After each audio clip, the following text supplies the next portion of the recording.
Hari ini aku akan bahas berkaitan dengan pertanyaan dari teman-teman yang lulus CPNS tahun ini. Mereka bertanya berkaitan dengan latsar atau prajabatan.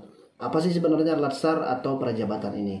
Nah, secara umum, latsar atau pelatihan dasar calon pegawai negeri sipil atau disingkat dengan latsar CPNS atau cukup disebut dengan latsar ini adalah syarat bagi calon pegawai negeri sipil atau CPNS untuk diangkat menjadi pegawai negeri sipil atau PNS.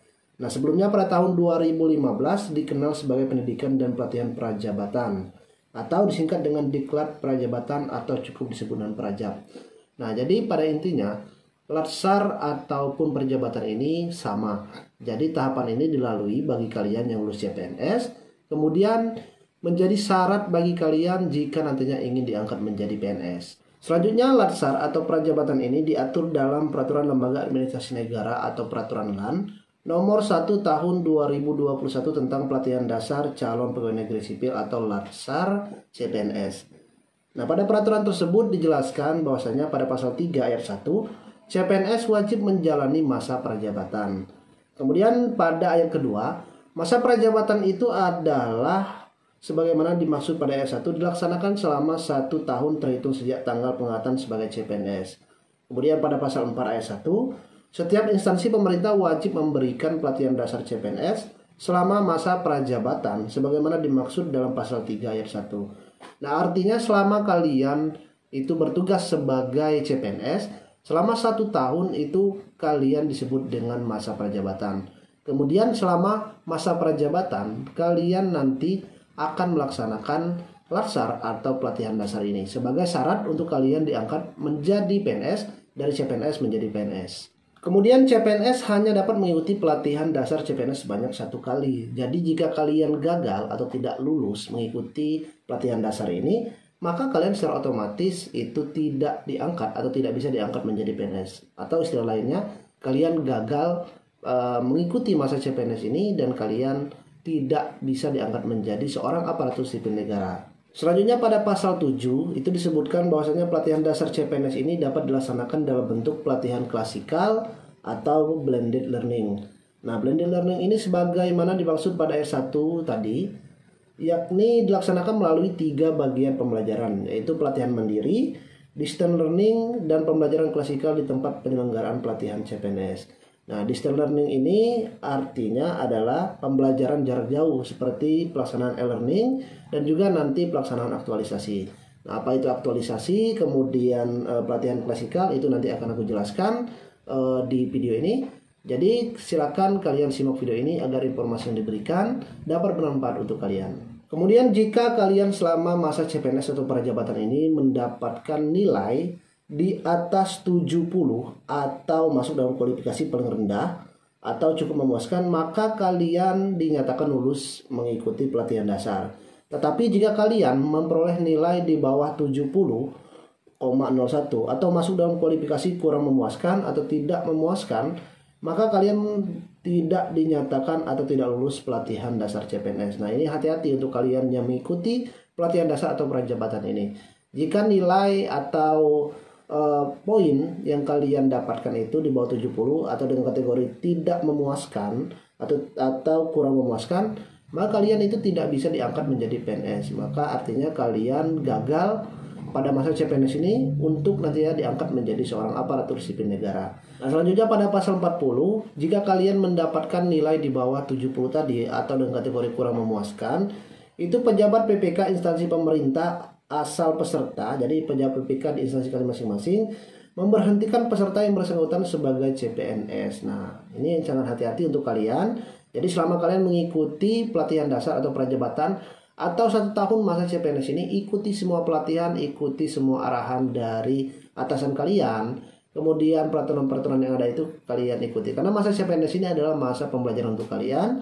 Nantinya sepenuhnya kalian akan menjadi seorang PNS atau seorang ASN. Jadi sebelum kalian menjadi ASN, kalian ada masa 1 tahun masa percobaan selama kalian mengikuti masa CPNS ini. Pelatihan dasar atau latsar ini nanti akan dilaksanakan setelah kalian melaksanakan masa orientasi CPNS, baik itu orientasi 1, kemudian orientasi 2 di unit pelaksana teknis kalian masing-masing. Itu nanti kalian akan mendapat surat pemanggilan. Nah, surat pemanggilan ini akan ditujukan kepada kalian. Tetapi biasanya dalam pelaksanaan latsar ini, karena peserta latsar atau peserta CPNS yang diterima itu banyak, biasanya digabungkan setiap formasi itu, baik itu formasi seperti penjaga tahanan, pemeriksaan keimigrasian, PK Bapas, atau penyuluh hukum dan sebagainya, itu biasanya untuk latsarnya digabungkan. Atau mungkin jika banyak pesertanya, mungkin dari satu formasi itu, maka satu formasi itu nanti akan didahulukan. Tetapi untuk pelaksanaan latsar ini dibagi per gelombang. Tidak semuanya kalian disatukan, seperti mungkin orientasi 1 itu dilaksanakan di Kanwil, kemudian kalian digabungkan dari berbagai formasi. Tetapi untuk latsar ini nanti kalian ada surat pemanggilan, biasanya itu akan dibagi per gelombang. Per gelombang itu tergantung dari banyak pesertanya, atau mungkin bisa digabungkan dengan peserta dari formasi lainnya. Artinya kalian jangan khawatir saat kalian melaksanakan latsar ini. Sebelumnya kalian akan dikasih surat atau diberitahu melalui surat resmi dari Kanwil kalian masing-masing bahwa kalian akan bersiap-siap untuk mengikuti pelatihan dasar ini.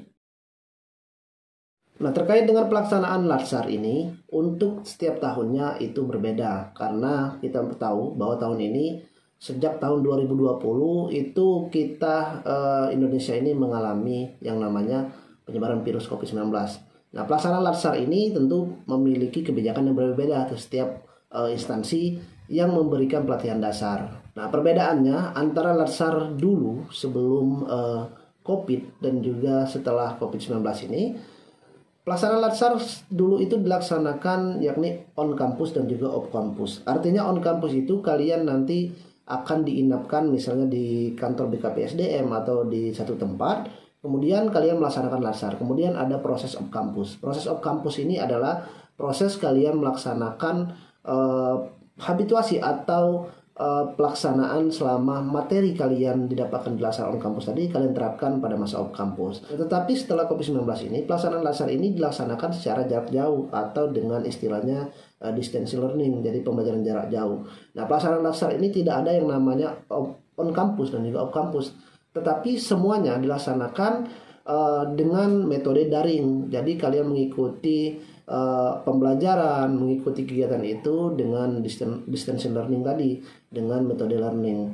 Jadi kalian ditempatkan atau tetap bekerja di UPT atau Universitas Teknis kalian masing-masing, dan kalian tetap mengikuti pembelajaran atau latsar ini. Jadi latsar ini kalian menggunakan metode seperti Zoom atau menggunakan metode-metode lainnya dengan bantuan dari aplikasi atau menggunakan sosial media. Tapi kita tidak tahu tahun ini, karena kita tahu bahwa penyebaran COVID-19 ini sudah mereda. Apakah pelaksanaan latsar ini dilaksanakan secara on campus atau tetap off campus seperti tahun 2021 atau seperti tahun-tahun sebelumnya selama masa pandemi COVID-19 ini? Dilaksanakan menggunakan metode distance learning atau metode pembelajaran jarak jauh. Nah, kita lihat saat surat pemanggilan nanti biasanya sudah diberitahukan di bawahnya itu bagaimana metode pelaksanaan e-learning yang nanti atau metode pembelajaran latsar ini yang nanti akan kalian terima.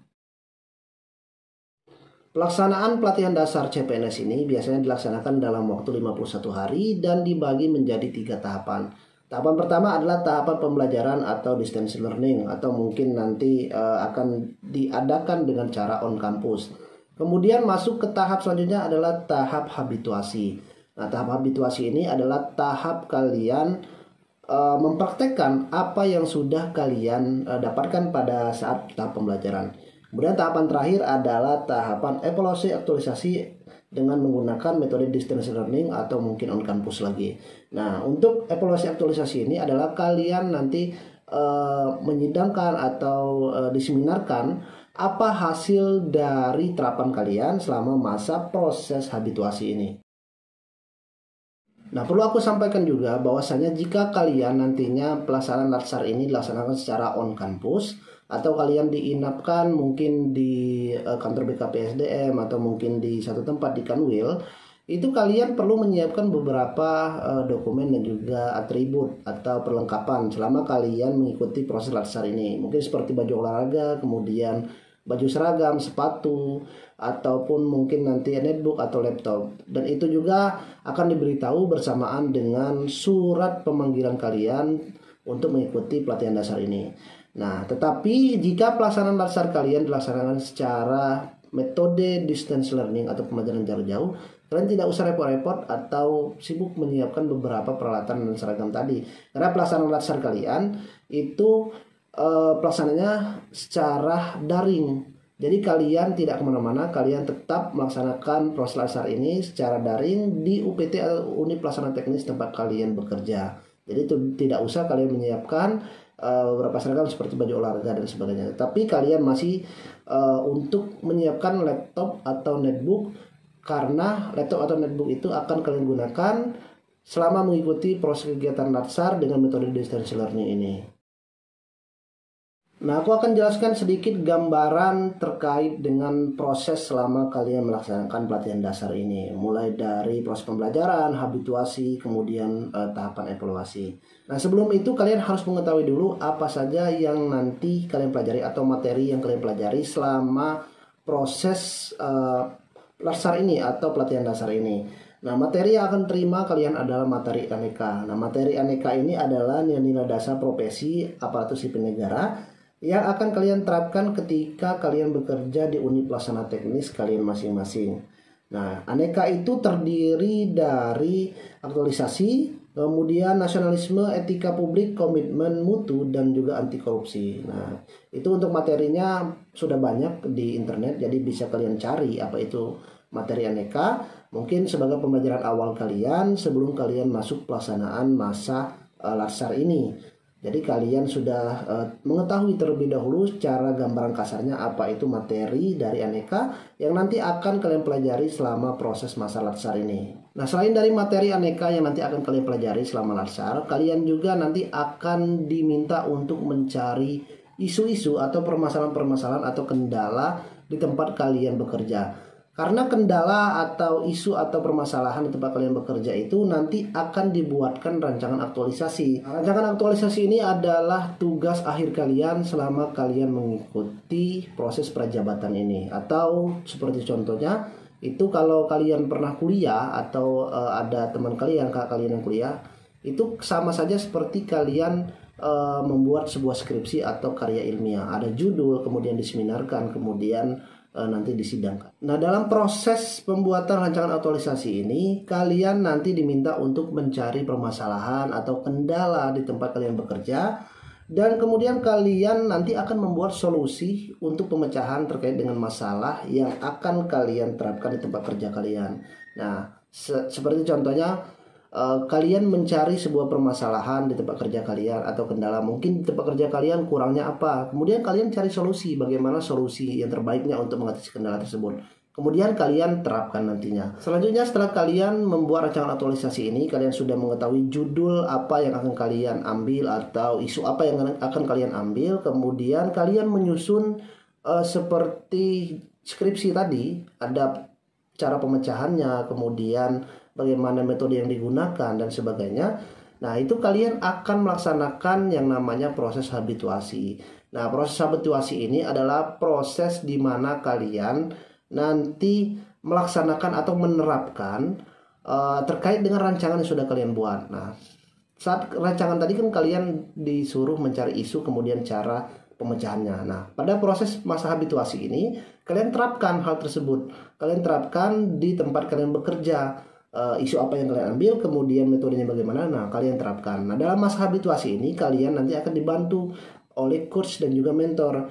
Nah, coach itu adalah orang yang tunjuk dari BKPSDM selaku penyelenggara pelatihan dasar ini untuk membantu kalian merancang aktualisasi kalian. Jadi semacam pembimbing. Nah, kalau sedangkan mentor itu adalah orang yang nanti akan berkoordinasi dengan kalian saat menerapkan aktualisasi kalian. Nah, kalau mentor ini adalah orang yang tempat kalian berkoordinasi atau saat kalian melaksanakan proses habituasi, saat kalian menerapkan rancangan aktualisasi kalian. Nah, kalian ada tempat berkoordinasi, ini bagusnya bagaimana, ini bagusnya seperti apa. Nah, itu biasanya atasan di tempat kalian bekerja. Nah, selama proses habituasi ini juga kalian nanti akan melaksanakan konsultasi baik bersama coach ataupun juga bersama mentor kalian. Nah, tentu ada perbedaan saat konsultasi ini. Biasanya kalau kalian berkonsultasi dengan coach itu biasanya lebih terfokus dengan cara penyusunan laporan kalian nanti, atau laporan kalian itu sesuainya bagaimana, karena biasanya di setiap BKPSDM itu ada format tersendiri dari laporan terkait dengan laporan latsar atau laporan dari rancangan aktualisasi yang kalian laksanakan. Sedangkan kalau misalnya mentor itu adalah konsultasinya lebih kepada permasalahan yang nanti kalian ambil. Misalnya saat kalian melaksanakan proses habituasi atau pelaksanaan rancangan aktualisasi di tempat kalian bekerja, itu kalian berkonsultasi dengan mentor kalian. Ini bagaimana bagusnya Pak, atau misalnya ini seharusnya bagaimana. Nah, mentor akan memberikan arahan-arahan terkait apakah sesuai misalnya rancangan kalian diterapkan di tempat kalian bekerja, atau misalnya bagusnya seperti apa saran dari mentor kalian. Nah, jadi itu perbedaan antara coach dan juga mentor. Kalau coach itu lebih kepada arahan-arahan karena mereka kan tidak mengetahui secara spesifik apa permasalahan yang ada di tempat kalian bekerja atau di kantor kalian. Tetapi kalau mentor, mereka lebih paham. Biasanya mereka lebih dahulu di tempat kalian bekerja karena secara mereka atasan. Jadi mereka mungkin akan memberikan saran, masukan baiknya bagaimana terkait dengan rancangan aktualisasi atau permasalahan yang kalian ambil tadi. Mereka akan memberikan solusi terbaik bagaimana seharusnya aktualisasi kalian itu diterapkan atau terkait dengan rancangan aktualisasi kalian. Selanjutnya, setelah kalian melaksanakan masa habituasi atau aktualisasi ini, apa yang sudah kalian praktekkan pada masa habituasi ini kalian akan disidangkan atau diseminarkan. Nah, itu biasanya akan dilaksanakan baik secara daring ataupun secara langsung, tergantung dengan latsar yang akan kalian laksanakan nantinya. Nah, dalam proses seminar atau masa sidang ini, kalian nanti akan ditanya oleh penguji. Penguji ini biasanya baik dari orang BKPSDM atau dari orang yang berkompeten, atau bisa juga dari orang kanwil atau mungkin dari pusat. Nah, ini kalian akan ditanya terkait dengan rancangan aktualisasi kalian, apa yang sudah kalian laksanakan dan metodenya bagaimana. Ini seperti kalian melaksanakan seminar, atau mungkin kalian sudah melaksanakan kuliah, atau mungkin kalian di sekolah dulu presentasi. Jadi ada seperti tanya jawab seperti itu. Nah, setelah pelaksanaan sidang ataupun seminar, nah nanti ada sedikit revisi-revisi dari penguji. Lalu kalian perbaiki apa kesalahan baik dari laporan ataupun mungkin dari penulisan tugas akhir kalian nantinya. Nah, terakhir setelah kalian melaksanakan latsar dan juga kalian sudah menyeminarkan terkait dengan rancangan aktualisasi kalian, artinya latsar ini selesai. Kalian tinggal menunggu nilai yang keluar, apakah kalian lolos atau sesuai dengan kriteria untuk lolos dalam tahapan latsar ini atau tidak. Nah, jika kalian lolos nantinya, maka kalian tinggal menunggu pemanggilan untuk diangkat menjadi aparatur sipil negara atau pengangkatan dari CPNS menjadi PNS.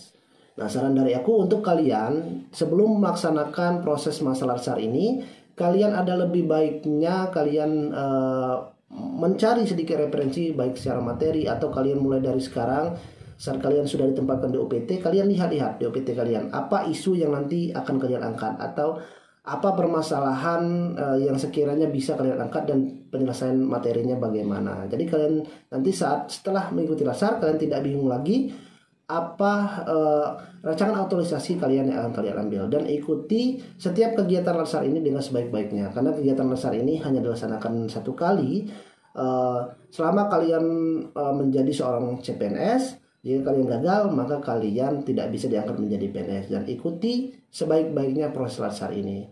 Nah, mungkin itu saja informasi yang dapat aku berikan, dapat aku sharing terkait dengan proses latsar atau perjabatan ini. Jika masih ada informasi yang kurang jelas atau yang kalian tanyakan, silakan kalian tulis di kolom komentar. Nanti akan aku jawab secara langsung, atau mungkin akan aku buatkan di video-video selanjutnya. Sekali lagi terima kasih untuk kalian sudah menonton. Jangan lupa kalian share video ini jika kalian rasa bermanfaat untuk yang lainnya. Kemudian kalian like, kalian subscribe. Jangan sampai kalian ketinggalan informasi-informasi selanjutnya. Terima kasih dan aku akhiri. Wassalamualaikum warahmatullahi wabarakatuh.